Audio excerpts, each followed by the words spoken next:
Bendiciones a todos, Dios los bendiga. Antes de comenzar el devocional de hoy para concluir la semana, hay algo que debemos de agregar en el estudio de ayer. Santiago 2:24 dice: vosotros veis pues que el hombre es justificado por las obras y no solamente por la fe.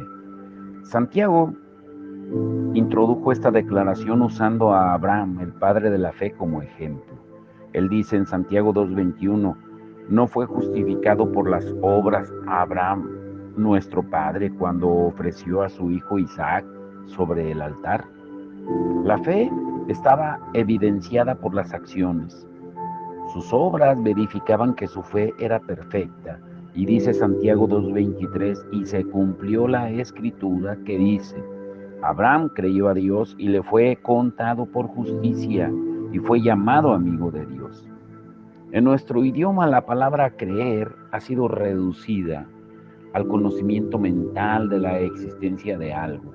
Multitudes han hecho la oración del pecador, movidos emocionalmente, solo para luego regresar a sus caminos de desobediencia. Continúan viviendo por ellos mismos mientras creen en una salvación emocional que no tiene el poder para cambiarlos. Si ellos creen en Dios, claro que sí, pero la Biblia dice en Santiago 2:21: ¿tú crees que Dios es uno? Bien haces. También los demonios creen y tiemblan. ¿Qué hay de bueno en conocer a Jesucristo cuando no hay un cambio de corazón y por lo tanto no hay cambios en las obras? Las Escrituras retratan un significado muy diferente de la palabra creer. Es más que el conocimiento de la existencia de Jesús, porque implica obediencia a su palabra o voluntad. Y esto lo dice Hebreos 5:9, cuando dice: y habiendo sido perfeccionado, vino a ser autor de eterna salvación para todos los que le obedecen. Creer es obedecer, y obedecer es creer. La prueba de la fe de Abraham era su correspondiente obediencia. Él ofreció su precioso hijo a Dios. Nadie, ni siquiera su hijo, significaba más para Abraham que el obedecer a Dios. Eso es fe verdadera. Es por eso que Él es honrado como el Padre de la fe en Romanos 4:16. Pero vemos esa misma fe y esa misma gracia evidentes en nuestras iglesias hoy en día. ¿Cómo hemos sido tan engañados? No solo Elí y sus hijos engañaban al pueblo de Israel, sino que ellos mismos lo fueron. Creyeron que Dios les dio el beneplácito a su desobediencia. Con sus conciencias cauterizadas pensaron que Dios era como ellos. Lo midieron por lo que conocían y veían. Pablo continúa describiendo a aquellos en la iglesia de nuestros días que han perdido el poder de llegar a ser piadosos. Dice segunda de Timoteo 3:13: mas los malos hombres y los engañadores irán de mal en peor, engañando y siendo engañados. Este punto de vista es confirmado en la actualidad.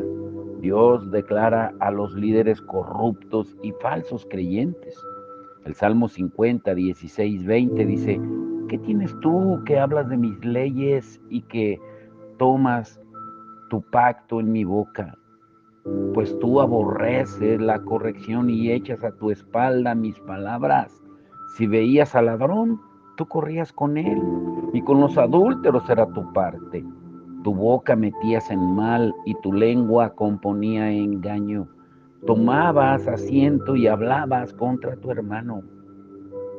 Dios pregunta: ¿por qué están predicando mi palabra cuando no me temen ni obedecen?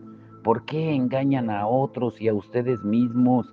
Y Él dice en el Salmo 50, 21: estas cosas hicisteis y yo he callado. Pensabas que de cierto sería yo como tú, pero te reprenderé y las pondré delante de tus ojos. Dios dijo: yo he callado. El juicio fue demorado, pero no denegado. Por eso el Señor afirma: te reprenderé y las pondré delante de tus ojos. Recuerda que el orden divino precede a la gloria revelada. Una vez que la gloria ha sido revelada, el desorden se enfrenta a un juicio inmediato para asegurar así el mantenimiento del orden divino. Dios promete a aquellos cuyo juicio está pendiente: tengan por seguro que habrá orden y yo lo traeré. Notemos que son sus conciencias las que consienten la desobediencia en sus comportamientos irreverentes. Ellos creen que Dios es exactamente igual a ellos. Reducen la imagen de la gloria de Dios al nivel del hombre corruptible. Por eso, escuchemos sus palabras de misericordia. Y podemos decir: palabras de misericordia. Pensé que eran de juicio. No, mediante la predicación y los escritos de la palabra, Dios trata de advertirnos para mantenernos lejos de sus juicios. Por lo tanto, sus mensajes son de misericordia. Y recuerda esto: Dios tiene un remanente.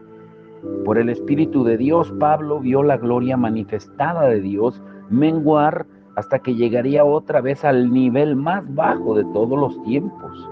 En los días precedentes al segundo derramamiento podremos ver tal clima espiritual. Ambos, sacerdotes y pueblo, sufrirán corrupción. Ministros, líderes, congregación, ovejas. Pablo proféticamente se lamentó en 2 Timoteo 4:3, porque vendrá tiempo cuando no sufrirán la sana doctrina, sino que teniendo comezón de oír, se amontonarán maestros conforme a sus propias concupiscencias. Es triste decirlo, pero estamos viviendo en esos días. Muchos pastores y ministros parecen desear atraer a las multitudes más que sostener la rectitud. Tienen miedo de predicar la verdad con énfasis, preocupados por perder aquello que les costó tanto construir. Entonces le dicen a la gente lo que ellos quieren escuchar, dejando de lado la confrontación. Y los resultados son devastadores. Los pecadores se sientan en nuestras congregaciones sin convicción de pecado y sin tomar conciencia de todo lo referente a la justicia. Muchos de ellos, confundidos, asumen que han sido salvos cuando de hecho no lo son. Al mismo tiempo, algunos ministros persiguen el favor y las recompensas del hombre sin considerar el favor de Dios, mientras los creyentes verdaderos claman: ¿dónde está Dios? Y lo peor de todo es que mientras nuestra sociedad permanece cautiva en la oscuridad, la iglesia es vista con desdén, porque ella no puede ayudar realmente a la sociedad, porque está infestada y enferma con la falta del temor del Señor. ¿Y cuál es la respuesta de Dios? Pues se encuentra en la palabra remanente. Así como Dios encontró un remanente que tembló ante su palabra y lo llenó con su gloria en la lluvia anterior, así encontrará un remanente de creyentes en estos últimos días de la lluvia tardía, en el cual nuevamente pueda revelar su gloria. El tamaño o número de este grupo no es importante. Esos creyentes lo amarán y obedecerán. No importa el costo en sus vidas personales. Aún hay líderes, ministros y creyentes a través de todo el planeta que están clamando por ese derramamiento. Por eso el título de hoy: la gloria que vendrá con temor. Ageo 2:9 dice: la gloria postrera de esta casa será mayor que la primera, ha dicho Jehová de los ejércitos. Frecuentemente escucho a pastores, ministros, líderes, creyentes presumir de que estamos en la lluvia tardía. Hablan como si pensaran que la iglesia está experimentando actualmente el gran derramamiento del Espíritu de Dios, profetizado por los profetas, como si Jesús fuera a venir cualquier día y llevarnos. Y escucho esto vez tras vez. A quienes dicen esto, solamente les respondo: su visión es muy pequeña, se han quedado muy lejos de lo que Dios realmente hará. Con frecuencia Esto es hecho por ignorancia y es más propenso a suceder durante un genuino mover de Dios, por más maravilloso que sea el mover del Espíritu de Dios en esas reuniones. No significa que estemos experimentando la gloria de la lluvia tardía. Hemos confundido un fresco mover del Espíritu de Dios, el cual es muchas veces acompañado de su poder, de su unción y dones, con la gloria de Dios que aún está por venir. Junto a otras, tal declaración es dicha en medio de una pereza espiritual. Ellos han crecido agobiados bajo el alto y alucinante llamado de Dios, haciendo campamentos muy lejos de donde Dios los había llamado. Algunos no han acampado, pero vagan sin rumbo buscando caminos alternativos de reposo. Esos caminos llevan nombres tales como contemporización, mundanalidad, religión y falsa unidad. Y en cualquier caso, los individuos que vagan por esos caminos han optado por la gloria del hombre, y si queda algo dormido, terminará resistiendo la gloria de Dios cuando ésta finalmente sea revelada. Otros han proclamado el derramamiento de la gloria de Dios por pura exageración. Esa proclama es la más peligrosa porque es muy irreverente. Aquellos que han ido tras lo artificial nunca verán lo real. Si su irreverencia continúa, esta gente experimentará el juicio en el momento de la revelación de la gloria de Dios. Gloria que desea traernos gran refrescamiento y gozo. Y algunos pueden argumentar, es que hay un incremento del poder de la sanidad y de los milagros de Dios actualmente. Y esto puede ser verdad, pero no indica automáticamente que se trata de la lluvia tardía. Debemos recordar que los dones del Espíritu pueden operar aún en aquellos que no agradan al Señor. Cuando la unción de Dios viene, no significa necesariamente que está acompañada por la aprobación de Dios. Jesús nos advierte que muchos vendrán a Él en el día del juicio y dirán que han echado fuera demonios, que han profetizado, que han hecho muchas maravillas en su nombre, pero aún así Él les dirá: apartaos de mí, hacedores de maldad, en Mateo 7, 20 al 23. Debemos tener en mente los propósitos de Dios para la creación. Dios no puso a Adán en el jardín para que tuviera un ministerio mundial de predicación, de sanidad y de liberación. No, fue puesto ahí para que Dios pudiera caminar con él. Dios quería una relación con Adán, pero esa relación se cortó debido a la desobediencia.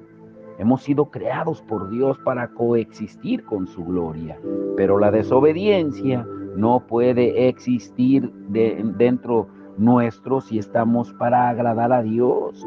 La medida apropiada de nuestra verdadera condición espiritual reposa en nuestra obediencia actual a su voluntad.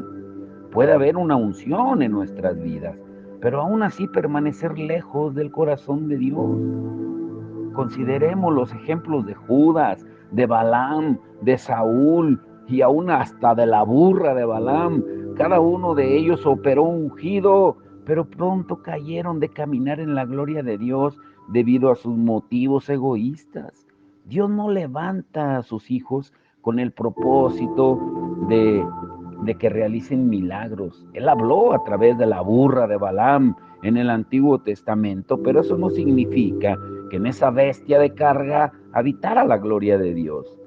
Por los últimos 6 milenios, Dios ha estado trabajando pacientemente en un templo para Él, formado por sus hijos obedientes, quienes lo aman y le temen.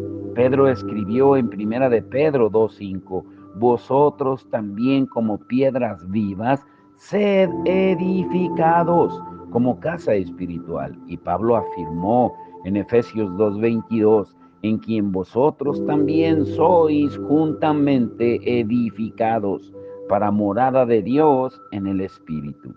Si somos honestos, admitiremos que nosotros, su templo, aún no estamos preparados para su gloria. El templo aún está bajo construcción. El orden divino está siendo restaurado dentro del corazón del hombre. Pero, ¿cómo es nuestra condición presente? Hubo otro tiempo en la historia de Israel que es comparable a la situación actual de la iglesia. Recordemos que los eventos y lecciones de Israel son tipos y símbolos de cosas por venir en la iglesia. Después de 70 años de cautividad en Babilonia, un grupo de judíos regresó a su amada tierra prometida. Había pasado el juicio y dio comienzo la restauración, y fue el tiempo de reconstruir las murallas y el templo. Inicialmente esa fase de reconstrucción fue recibida con entusiasmo, con dedicación y trabajo esforzado.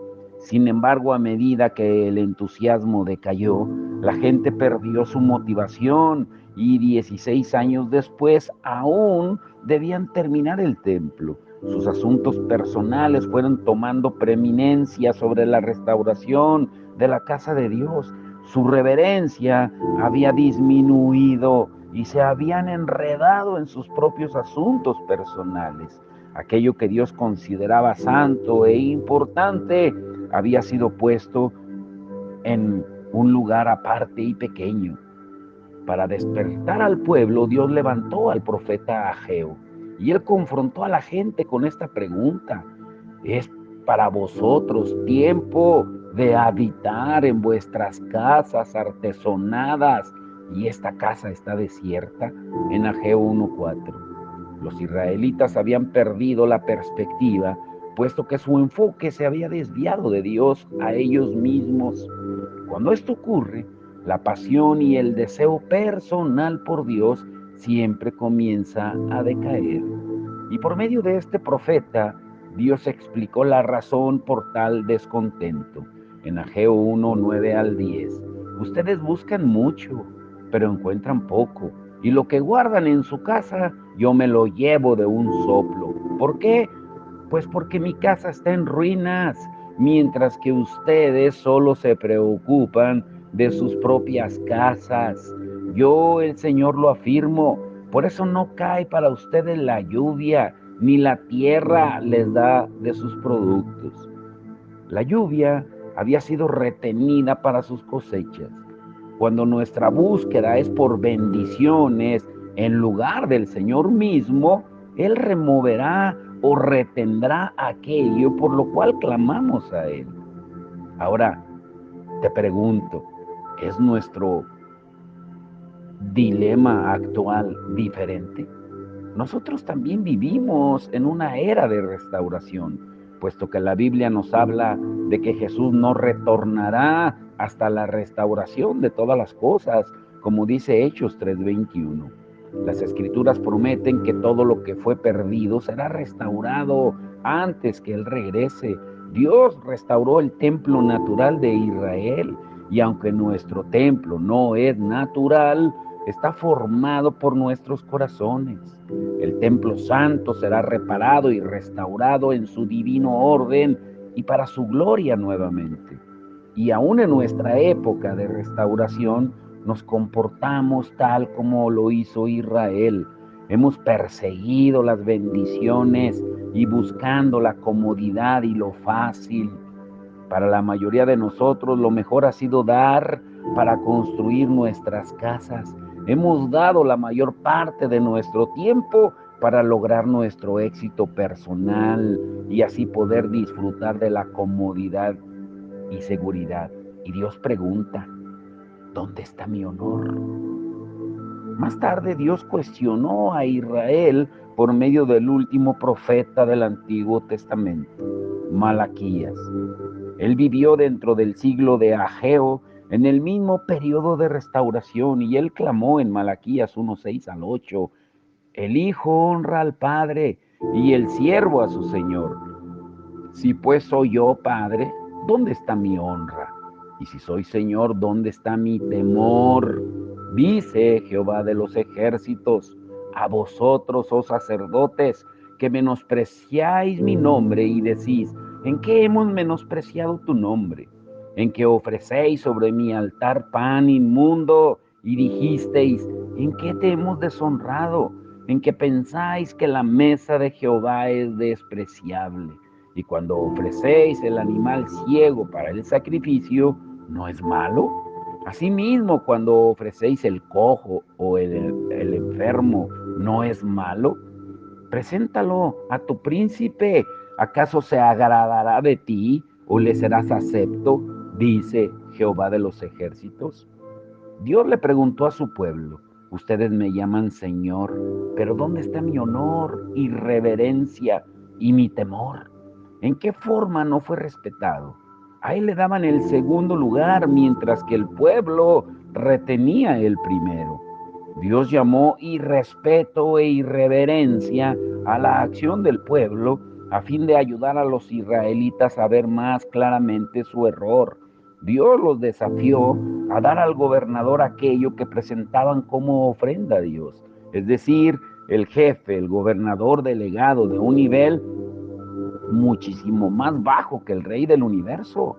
Si la mayoría de nosotros trabajáramos en nuestros empleos de la forma en que lo hacemos para Dios, seríamos despedidos antes de terminar la primera semana.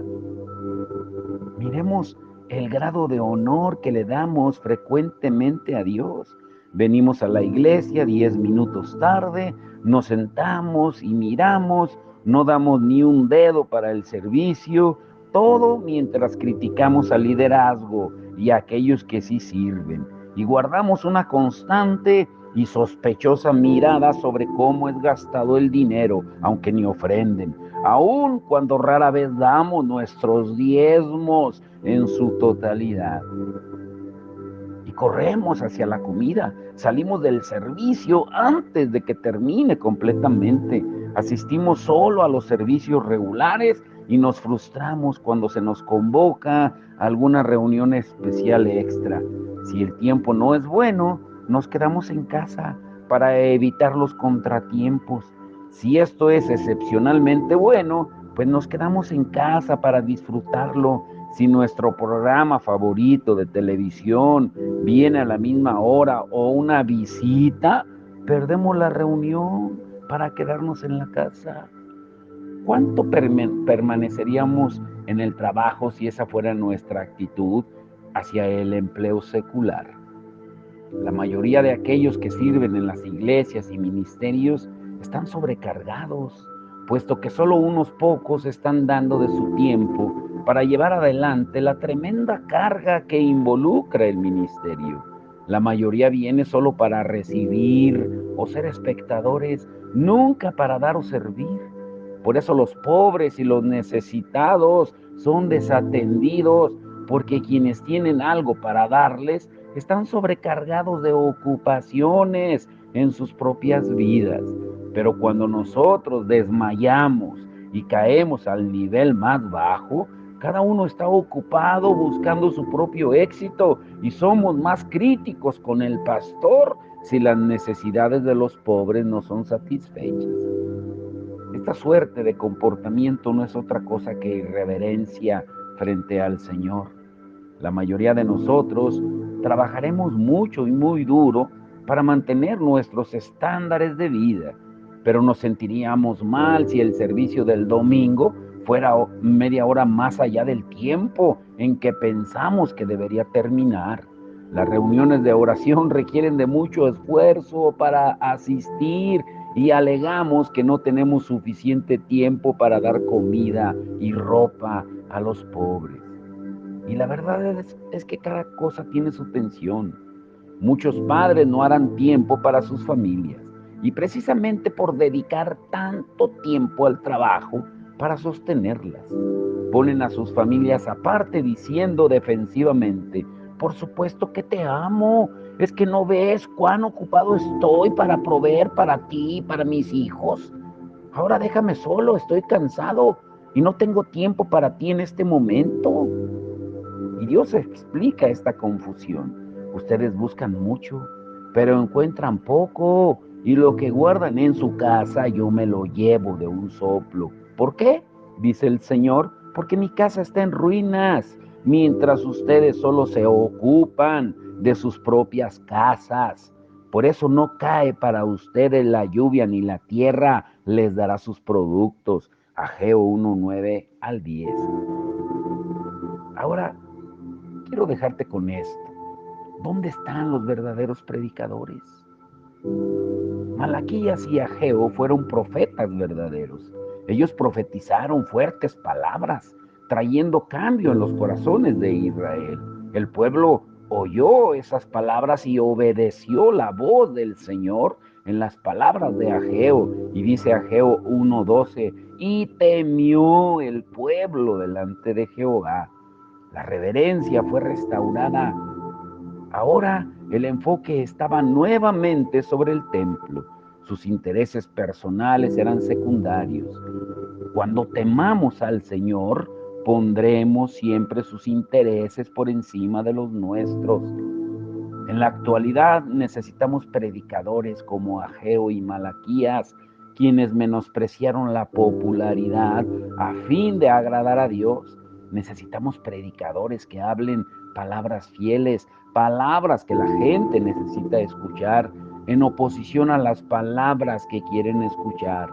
Hoy en día, si una persona escribe un libro sobre cómo mejorar su estilo de vida o cómo alcanzar el éxito, se vendería por millones. Pero si escribimos y predicamos sobre tópicos que no son agradables a la gente, ¿qué pasaría? ¿Dónde están aquellos que no consideran sus mensajes según cómo serán recibidos en la tierra, sino en función de cómo los recibirán en el cielo? Muchas veces el tiempo para hablar es con frecuencia limitado. Cuando se invita a alguien a predicar en otra iglesia, ya te miden el tiempo. Tiene tanto tiempo para hacerlo. Por factores de presión, generalmente se limita a 1 hora a lo mucho, 1 hora y media. Normalmente hay 2 razones detrás de eso. Primero, hay un temor a que si el servicio es muy largo, la iglesia perderá tanto asistentes como miembros. Y es interesante que los mismos miembros pueden sentarse con gusto por 2 horas o más a ver una película o series completas de Netflix, o a ver un espectáculo, un deportivo, un partido de fútbol, pero se frustran si el sermón dura más de 60 minutos. Ya me imagino este fin de semana en Estados Unidos, todos corriendo por el Super Bowl. Y en segundo lugar, hay cierta tensión que el servicio pone sobre los que trabajan con niños. Si ellos ministraran a los pequeños en lugar de entretenerlos, experimentarían un genuino mover de Dios. Cuando hay servicios enfocados en el Señor, los niños no se aburren. La razón es que los niños no están siendo ministrados, sino entretenidos. Ahora, esto no quiere decir que un servicio deba ser largo para ser efectivo. Esas actitudes son simples reflexiones sobre lo que consideramos como merecedor de la atención. Y eso se nota más frecuente en iglesias muy grandes. A veces la razón de que la iglesia es grande, pues es precisamente porque ahí se complace la tibieza de los convertidos, quienes pueden entrar y salir apurados sin que nunca se les haga sentir incómodos. Si el Espíritu Santo no está presente en un servicio, no hay razón para que dure más de 1 hora y media o 2. De hecho, aún eso es mucho tiempo sin la presencia del Espíritu Santo. Estoy de acuerdo con eso. Sin embargo, el Espíritu puede ser encontrado en servicios donde el liderazgo le permite hacer y decir cualquier cosa que él desee, sin medir el tiempo. Dios se lamentó sobre la irreverencia también a través de Jeremías, en Jeremías 5:30-31. Y dice, cosa espantosa y fea es hecha en la tierra. Los profetas profetizaron mentiras y los sacerdotes dirigían por manos de ellos. Y mi pueblo así lo quiso. ¿Qué pues haréis cuando llegue el fin? Esto es aterrador, pero el pasaje del texto describe mucho de lo que vemos hoy en día. Con frecuencia las palabras de los así llamados profetas en la iglesia no traen verdadera fortaleza al corazón del pueblo de Dios. Les dan altivos temporales mensajes con la promesa de bendiciones, pero más tarde la gente se desanima cuando llegan a estar desilusionados con Dios, porque aquellas palabras no se cumplieron.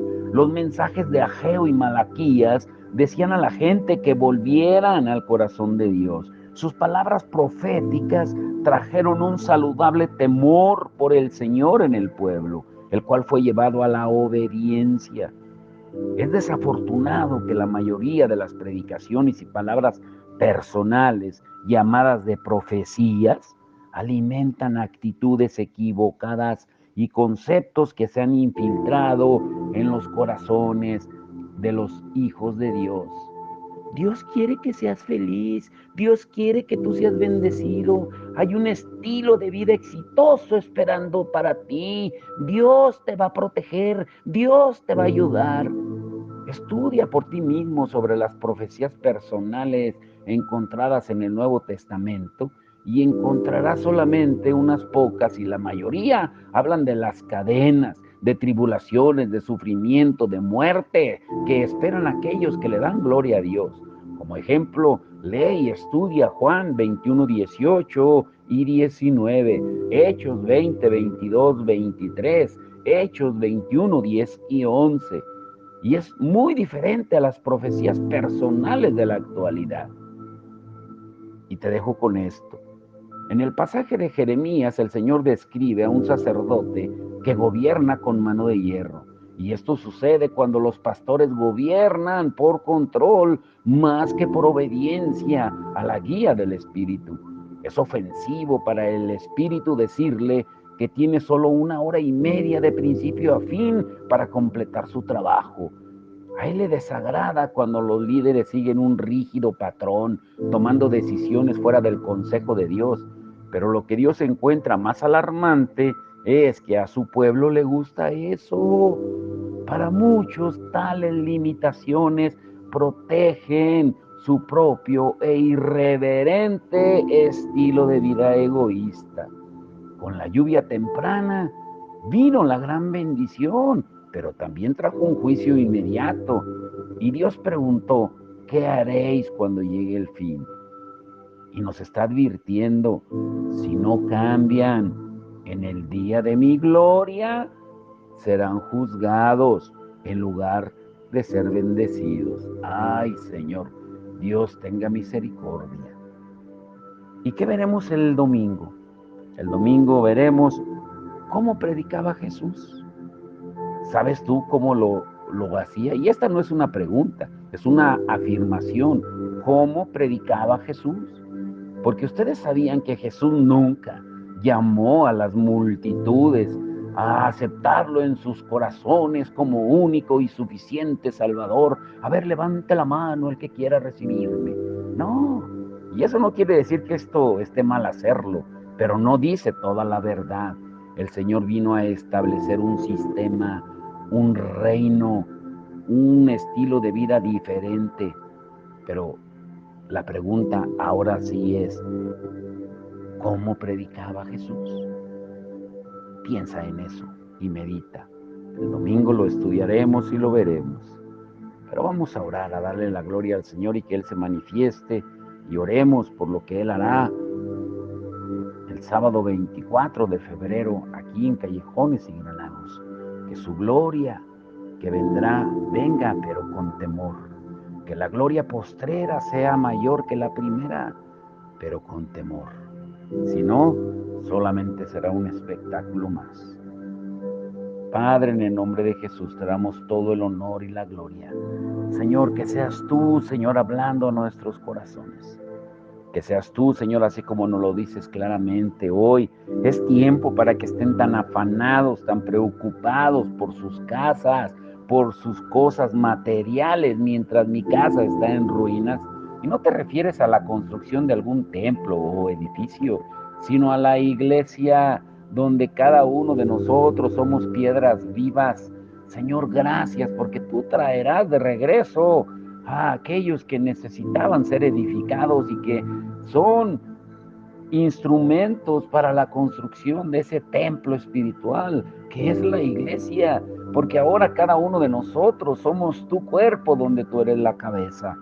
Señor, danos de tu entendimiento, de tu palabra, para poder predicar como nos lo enseñaste hoy, sin temor al hombre, claro que con temor a ti, de no decir la verdad, de tener miedo de confrontar a la gente, de que se vaya. Es tiempo de urgencia y de preparación para cada uno de nosotros y que hablemos con denuedo tu palabra, así como los discípulos te lo pidieron después de haber sido azotados, Pedro y Juan en Hechos 4, y se les prohibió predicar. Ellos dijeron, Señor, danos de nuevo para seguir predicando tu palabra. Y ellos se sentían gozosos y contentos de haber sido hallados dignos de sufrir por tu nombre. Te rogamos por el servicio del domingo en todas las iglesias alrededor del mundo, que tú te glorifiques, porque ese es el día que tú estableciste, porque fue el primer día de la semana cuando resucitaste, porque era el primer día de la semana cuando se reunía la iglesia primitiva, porque era el primer día de la semana cuando cada uno apartaba para la obra del Señor. Y fue el primer día de la semana cuando tú resucitaste en gloria y estableciste a tu iglesia. Por eso es el día del Señor. Ayúdanos a entenderlo y que tengamos reverencia y temor. Te damos todo el honor y la gloria en el nombre que es sobre todo nombre, el nombre de nuestro Señor Jesucristo. Amén